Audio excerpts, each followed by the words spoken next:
Shalom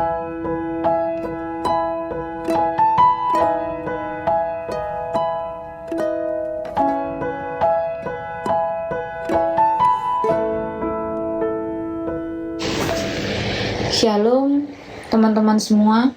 Perkenalkan ya, nama saya Vivi. Saya mau bercerita sedikit tentang rumah tangga saya.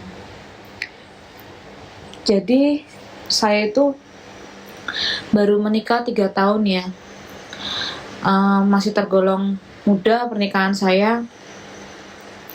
Dan di awal pernikahan saya tuh baru mengetahui bahwa suami saya itu seorang pecandu narkoba. Lalu dia sempat ditangkap polisi dan dipenjara. Dan di saat-saat terberatnya, saya tuh menemani dia benar-benar dari nol. Dari saat-saat sulit dalam hidupnya, saya menemani dia dengan setia. Dan saya tuh berpikir kalau suami saya ini tidak akan mungkin mengkhianati saya mencari wanita lain. Karena saya memiliki pengorbanan yang mungkin wanita lain tidak punya ya. Lalu singkat cerita, di 3 tahun pernikahan saya menemukan bahwa fakta bahwa suami saya itu berselingkuh dengan banyak wanita. Lalu saya merasa benar-benar dihancurkan sama suami saya sendiri. Saya merasa dikecewakan, saya dilukai terlalu dalam. Karena di dalam pernikahan saya itu, saya tidak pernah dinafkahi batin ya. Tapi nyatanya dia malah berkencan dengan wanita lainnya. Itu benar-benar sangat menyakiti buat saya. Sampai setelah kejadian itu, setelah saya mengetahui semua, saya itu hampir di rumah tangga saya setiap hari itu ribut. Kalau sudah ribut itu ya mungkin fatal ya bagi saya.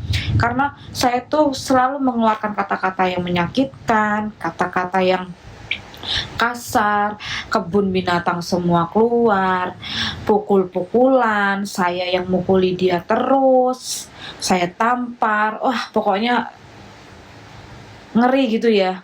Kok terus suatu saat tuh saya pernah sampai terbesit di pikiran saya tuh untuk membunuh suami saya sendiri dengan tangan saya sendiri. Itu pisau itu udah saya mau tancepin ke dia. Tapi waktu itu kita memang ada yang memberaikan, jadi tidak sampai terjadi hal yang fatal sekali ya. Terus saya itu di setiap harinya rumah tangga saya ini kok seperti neraka ya.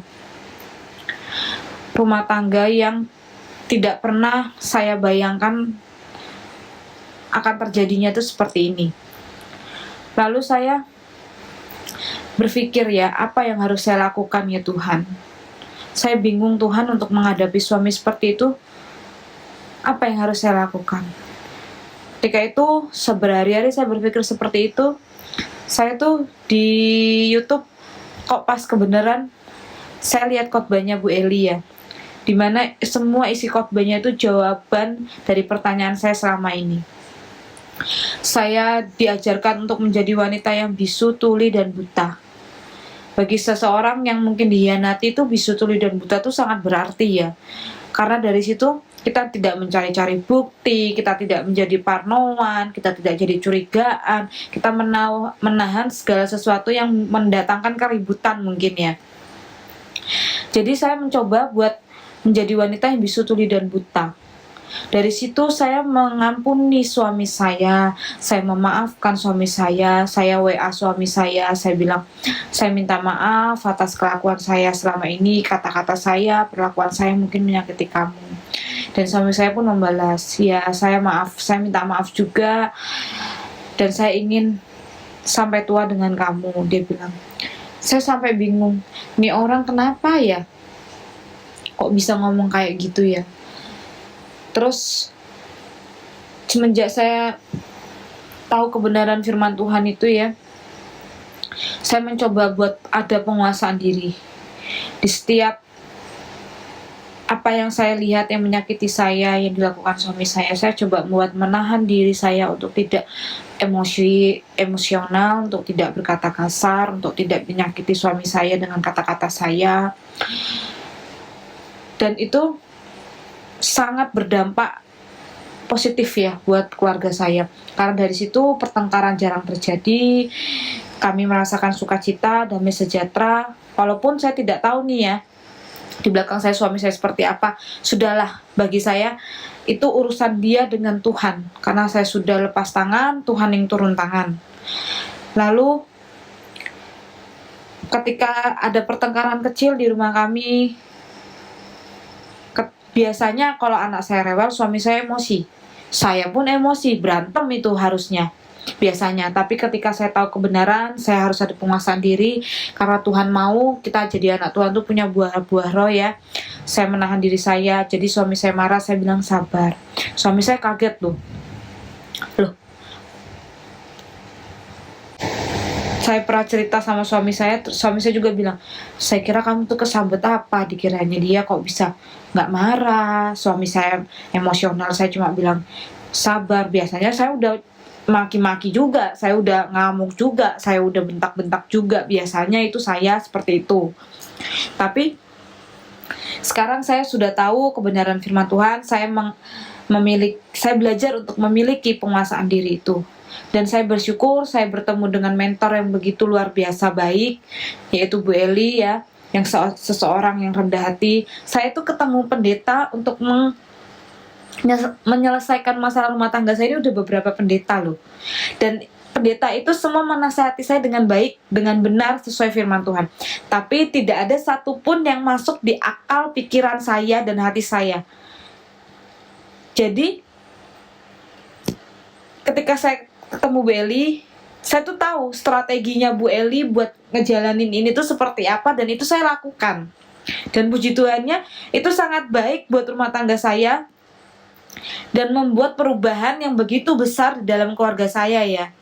Walaupun ya sampai saat ini saya masih belajar juga untuk penguasaan diri. Bukan sekali saya dengar firman Tuhan itu saya langsung jadi wanita yang baik, suci, segala macam, enggak. Saya juga masih belajar, sangat-sangat belajar untuk menahan egois saya, untuk menahan emosional saya, untuk saya bisa berbijaksana untuk menghadapi suami saya ini seperti apa. Puji Tuhan sekali. Saya percaya ketika kita ada di dalam Tuhan, kita ada di jalurnya Tuhan, kita itu bukan sebagai korban, tapi kita dibukakan pikiran kita bahwa kita ini, Tuhan itu mau sesuatu dalam diri kamu yang diubahkan.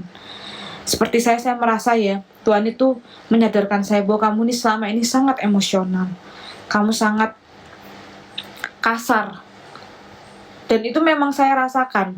Dari situ saya tahu dan saya mau belajar untuk ada penguasaan diri ketika saya menghadapi masalah, ketika saya marah. Dan sampai suami saya itu cerita dengan atasannya ya, bahwa istri saya tuh kok sekarang berubah ya, beda, gak kayak dulu. Dan puji Tuhan, selama ini saya selalu berdoa buat suami saya. Tuhan banyak ubahkan juga ya. Dia sudah lama memang berhenti dari obat-obatan. Dia pun jadi lebih rileks, lebih santai. Dan saya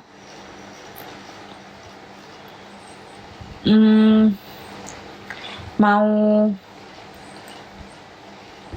mengatakan ya buat kita semua ya, semangat, jangan menyerah, terus berjuang. Karena iblis itu target utamanya tuh menghancurkan keluarga. Jadi ketika kita lemah, tuh iblis punya celah untuk merusak rumah tangga kita, menghancurkan, mencerai-beraikan. Jangan sampai itu terjadi dalam rumah tangga kita. Kita terus jadi wanita, jadi istri yang mendoakan suami, mendoakan rumah tangga. Karena doa itu besar kuasanya. Saya percaya kita semua pasti menikmati anggur manis dari Tuhan. Semangat buat teman-teman semua yang mungkin merasakan apa yang saya rasakan juga. Saya percaya sekali Tuhan itu baik, Tuhan tetap baik, selamanya Dia pasti baik buat kita. Jadi jangan menyerah, jangan berputus asa, jangan berpikir untuk bunuh diri, jangan. Karena sejatinya kalau kita terlalu emosional, terlalu meye-meye, lebay, memikirkan segala sesuatu yang mungkin juga belum terjadi, itu hanya merugikan diri kita sendiri. Benar, kita rugi, kita menjadi orang yang tidak damai, sejahtera, kita menjadi orang yang bingung, jadi ketakutan, segala macam yang tidak baik itu kita rasakan. Kita rugi, tubuh kita jadi rusak, fisik kita jadi lemah, sudah. Mending kita serahkan semua ke Tuhan, biar Tuhan yang turun tangan. Sekian dari saya, terima kasih, semangat ya buat semua, terima kasih ya. Terima kasih, puji Tuhan saya dapat waktu buat bisa bagi-bagi cerita saya ini, semoga cerita saya ini bisa menolong juga buat teman-teman yang sekarang sedang mengalami hal seperti saya. Kita belajar, sama-sama belajar, terus belajar untuk penguasaan diri, untuk bisa menyikapinya semua dengan positif, dengan bijaksana, dan tetap di jalannya Tuhan ya. Oke, sudah bersama-sama dengan kita ada Vivi, dibuka Vivi, mute-nya dibuka, haleluya. Shalom, Vi. Shalom, shalom. Shalom, haleluya, puji nama Tuhan. Akhirnya bisa muncul juga ya. Tadi makanya sempat ada di depan itu ada NN, apa takutnya nggak muncul. Kemudian Vivi nggak sempat hadir, jadi saya pakai nama seperti itu. Nanti kita edit lagi ya, begitu ya. Baik, Vi, terima kasih ya buat kesaksian yang luar biasa. Bagaimana hari ini judulnya dahsyat loh. Judulnya itu luar biasa. Kamu bisa nyebutin judulnya apa, Vi? Menyebutkan sendiri, ada judulnya apa katanya, Vi? Preman dalam keluargaku. Wah, kamu merasa jadi preman? Preman sekali. Haleluya, luar biasa ya. Nah, inilah sosok dari penampakan dari seorang preman dalam keluarga ya. Ini dia dahsyat. Sekarang penuh senyum, preman yang penuh senyum, yang menebarkan kasih begitu ya. Nah, tadi yang menarik itu kamu sempat berpikir, biasanya orang di dalam rumah tangga kemudian mengalami persoalan rumah tangga, dia pengen bunuh diri karena udah nggak tahan.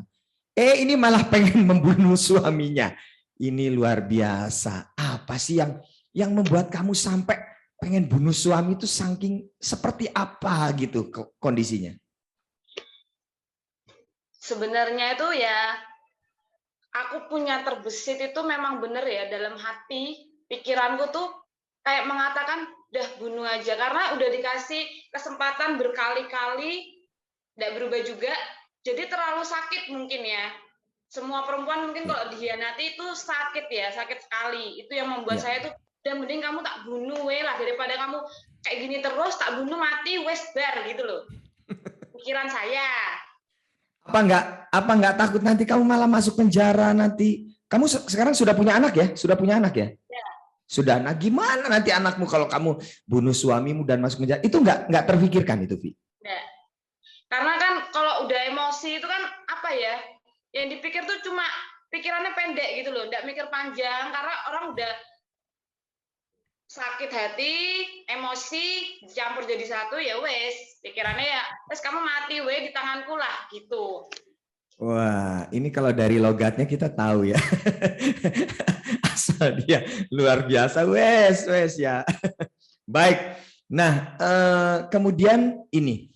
Nah, tadi sempat juga ada sesuatu yang suamimu sampai ngomong sama atasannya gitu. Ini istriku nih tadi kesambet apa begitu ya. Ini kok bisa berubah begitu luar biasa jadi istri yang manis, istri yang menghargai, menghormati suaminya padahal disakiti berulang kali begitu. Nah, itu juga dirasakan bukan hanya oleh suami tapi oleh keluarga besar Vivi dan suami. Iya, terutama mama saya ya. Mama juga bilang, kamu kok berubah gitu ya? Karena saya itu pertama mengalami tahu diselingkuhi itu, saya memang tidak cerita sama mama saya. Saya tutupi, dari keluarga saya tutupi. Jadi saya cerita tuh pas sudah terjadi berulang kali. Dan itu saya selalu kalau telepon mama saya tuh, "Mah, pokoknya aku mau cerai. Udah ndak bisa, Mah, aku diinjak-injak harga diriku. Aku ndak mau," tak bilang. "Aku masih bisa cari laki-laki lain, masih bisa balas. Aku masih muda." Aku pikir gitu kan. Ndak mau hidup sia-sia cuma meladeni suami kayak gini, ndak mau lah. Aku pikirnya gitu. Terus anak mama itu selalu berpikir tuh saya tuh orangnya keras, kekeh. Jadi kalau mau cerai, ya mama saya udah nggak bisa apa-apa juga. Kalau dinasihatin dan nggak bisa, ya wes kalau mau cerai gitu toh. Yeah. Nah, berjalannya waktu saya diem. Saya diem itu bukan berarti saya membiarkan suami saya itu, bukan. Saya cari jalan, yaitu saya berpikir Tuhan ini apa ya yang harus tak lakukan, kayak apa ya meladeni laki kayak gini nih, kenapa harus gimana gitu loh. Katanya semua cara udah, ya cara-cara duniawi lah sudah, bukan kedukun enggak loh, saya enggak kedukun. Kayak kita baik gini segala macam, menghormati dia itu sudah, tapi kok enggak berubah juga, ya toh. Lalu saya tuh dengar khotbahnya Bu Eli itu saya jadi sadar gitu loh. Saya tuh ketemu pendeta itu ya buat menyelesaikan masalah ini tuh udah beberapa pendeta. Tapi enggak ada satupun yang maksudnya yang ngena di hati saya itu loh. Yeah. Enggak ada strategi yang pas sekali buat ngadepin suami saya ini seperti apa tuh belum ada. Cuma mereka menasihati dalam Kristen tidak boleh ada perceraian, kamu harus kuat, harus suami saya pun dipanggil, kamu harus berubah segala macam tuh sudah. Tapi enggak ada jalan keluar gitu loh. Ya tetap gini wae gitu. Abis itu saya dengar khotbahnya Bu Eli itu saya tahu, saya harus seperti apa tuh saya tahu strateginya tuh harus gimana gitu loh. Dari situ saya tangkep isi hati Tuhan itu, Tuhan tuh mau saya tuh berubah dulu. Yes. Bukan suami saya yang berubah dulu. Kalau kamu mau suamimu berubah, nggak bisa kalau kamunya sendiri aja nggak berubah. Betul. Jadi kamu aja, aku tuh galaknya mungkin pol ya kalau sama suamiku. Jadi suamiku kalau pas berantem melotot sedikit, aku udah berdiri tak pelototi ganti. Wes berantem, pukul-pukulan, itu galaknya. Dan Tuhan itu, aku baru tahu itu kalau jadi orang Kristen itu bukan cuma sekedar jadi orang Kristen tuh bukan. Tapi kita punya ada hasil yang itu buah roh itu loh, penguasaan diri itu loh. Percuma kan jadi orang Kristen ke gereja, haleluya, haleluya, tapi di rumah berantem sama suami, wah kamu ya dasar maki-maki kebun binatang keluar tuh percuma, itu bukan anak Tuhan. Itu pandangan saya sekarang seperti itu. Oke, baik. Wah luar biasa, tepuk tangan dulu, tepuk tangan. Kalau boleh tahu umur kamu ini berapa sih, Vi? 27. Hah? 27. 27, separohnya umurku loh kamu itu. Tapi galaknya minta ampun kamu ini. Katanya, gitu ya. Nah, Vivi dengan karakter yang sejak muda juga galak begitu ya, sejak remaja mungkin begitu galak. Apakah Vivi mengetahui sebelumnya, maksudnya gini, suamimu ini juga selain tadi baru tahu kalau dia narkoba, mungkin dulu suamimu juga kamu tahulah sedikit-sedikit rada bandel-bandel gitu, tahu ya? Tahu ya? Tahu. Kok tapi sebelum nikah tuh belum, enggak tahu ya kok. Enggak tahu. Oh, sebelum menikah nggak tahu. Ya, tahunya sesudah menikah. Oh, tahunya malah sesudah menikah. Jadi sebelum menikah baik-baik aja gitu ya? Baik-baik. Oh, tak kira itu kamu ya udah tahu bahwa dia tuh rada nakal-nakal dikit, rada apa namanya tuh nyeleneh gitu, tapi kamu ya tetap mau menikahinya, begitu ya? Enggak ya? Jadi sebenarnya nggak tahu, tapi pada akhirnya menjadi tahu setelah perjalanan waktu. Padahal pernikahan baru 3 tahun ya, Vi ya? Baru 3 tahun. Masih pernikahan muda banget ya. Yang itu juga awalnya saya tuh berpikir gini loh. Pernikahan tuh baru 3 tahun aja udah kayak gini. Mau dibawa kemana pernikahanku? Tak pikir gitu loh. Iya. Terus sekarang tuh pola pikirnya udah diubah ya, udah berubah, bukan udah diubah, udah berubah. Pikirnya sekarang gini, Tuhan tuh kasih suami yang seperti ini tuh ke aku. Kalau dulu mikirnya, aku tuh pengennya kayak suaminya orang itu loh Tuhan, yang baik, yang sayang istrinya. Tapi sekarang berpikirnya, Tuhan kasih suami ini ke aku tuh ada sesuatu. Ada sesuatu yang Tuhan mau dalam hidupku, yang harus dibuat. Karena dia benar-benar menguji kesabaranku gitu loh. Benar-benar menguji kesabaranku. Dan aku tuh orangnya nggak bisa sabar, sitik-sitik marah, sitik-sitik ngegas, kalau ngomong wes kasar ya gitulah. Jadi sekarang kalau ada masalah sedikit ya tarik napas dulu, Iya. sabar. Kalau enggak dulu ngegas terus. Wah, haleluya. Jadi setuju ya Vi, kalau Tuhan pakai suami kamu untuk membentuk kamu itu setuju sekali ya?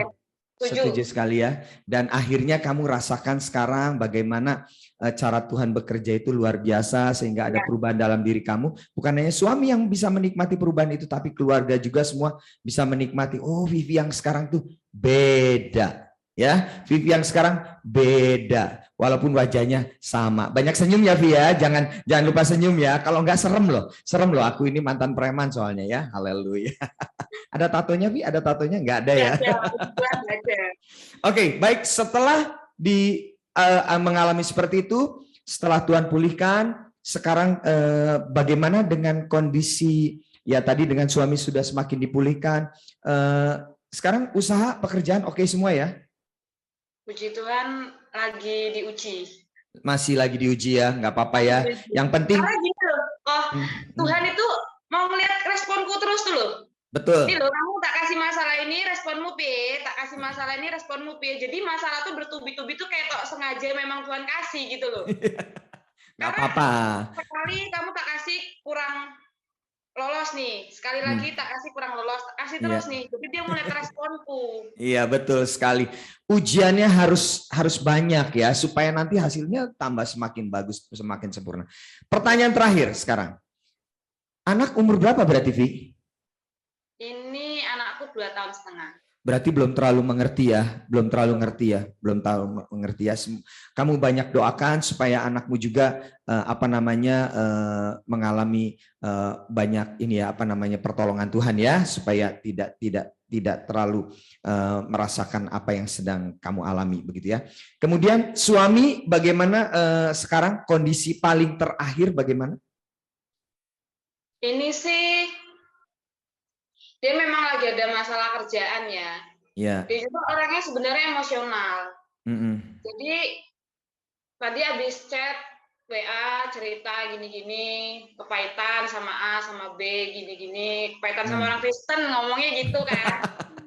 Waduh, saya tuh biasanya udah menanggapinya udah dengan ocehan cerewet panjang perempuan biasa tuh lah. Gitu kan. Kamu tuh lo enggak boleh gini-gini enggak. Saya bilang Tuhannya tuh enggak salah, yang salah manusianya.